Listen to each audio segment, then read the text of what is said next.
Tolerancija. Živimo u vremenu kad svi smo hipokriti. Loše vraćaš, a dobro se ne štiti. Ognjen oklijezan, te razlike više nisu važne.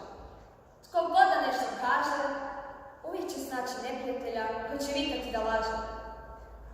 Poštovanja ima malo, tolerancija je još manje. U današnjem svijetu ostaje samo međusobno otimanje.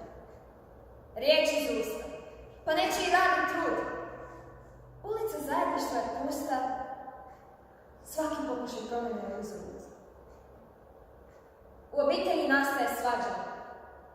Na ulici izbija tučnjava i krađa. Susjedi izlaze van vidjeti što se događa, a nitko ne poduzima ništa.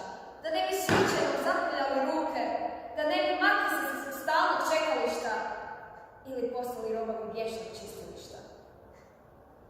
U školi nastaje nesporazum. Nad zajednici se nadvija bučan šum što guši svaki znak pokorenja.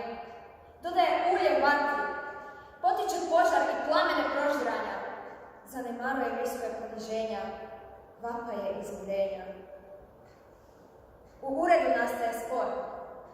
Radnik suradniku pruža nepotreban otpor. Upiru se prsti.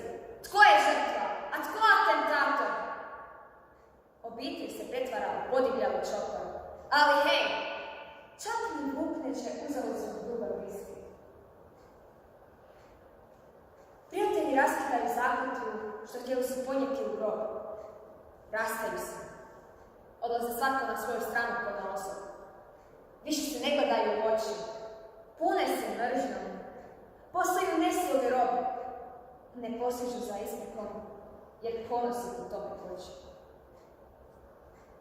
Nasilje uvijek potiču riječi, ali nitko se ne usudi stati u sredinu. Učiniti bilo što da nasilje spriječi. Svi stoje po strani. Neko će drugi, misle. I tako vuku se godine, mjeseci i dani, a mi još uvijek stojimo na mjestu glave popisu.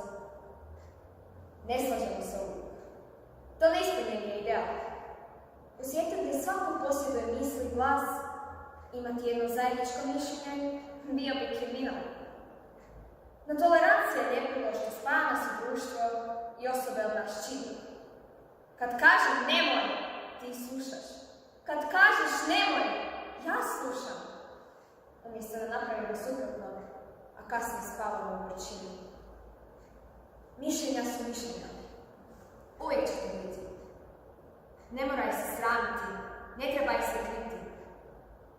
Neslaganje nije vrijedno svađe, jer svako se od nas u životu drugačije snađe. Ja znam jedno, ti znaš drugo. Nauči me, pomozi mi, ne trči pred rudom. Tolerancija je ljepilo što drži nas skupa.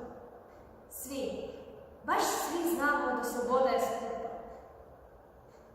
Bez ljepila se raspadamo, ne možemo dalje. Pa tko je onda čovjek da toleranciju okaje? Tko je čovjek